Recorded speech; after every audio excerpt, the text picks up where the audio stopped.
दी गण कया हां केड़ो सुधरन पुत्रा तू सजोड़ी भंग जस निभागा असा जो नालो बद कयो थी खणी हाल त बणा दे बाबा ने जी गण करे ने कमाई दड़ पुत्रा वन बाबा केड़ो भी पुत्रो है तू जो है ना अपना तेरा मवाली पुत्र ना कुछ नसीब आन के वाला बाजी मवाली कुछ नसीब आन के हलाने हले तो बार न गई है तंग कयो सजो बाग भेले कयो त नास हे वही आयो आ देखो चंगो थी आयो सिख पंजे भाग वरिया मखा दिस किए मुजो नालो न रोशन कयो तो निभागे बदनाम करे छयो थे पाड़े ओड़े में जग जान में इज्जत डावा ढोल करे छजे बाबा यो वरवरी मां को देख सुधरेला चोरियों करे माने जा ठकियो करे योरी सुधरेला मां पो भी तुझो पुत्र मवाली आया ना तुझो कसम है तुझो मां तुझो नालो रोशन कर दे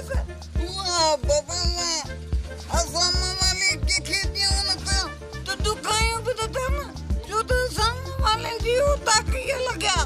बंग जा प्याला आई ए जन्मे लगा प्याऊंगायो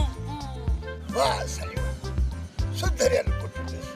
भंग पियो सजोड़ी अखियूं बंद वात पटे पयो मखिन जो मानारो वात में पयो अते के खबर ही ना है त केड़े जान में सुधरल पुत्र मुझो रोशन कयो थई नालो वरी आयो आ त पैसा दे ईद आई आ कुछ वठा कुछ खपाया एड़ो मुझो सही सुधरल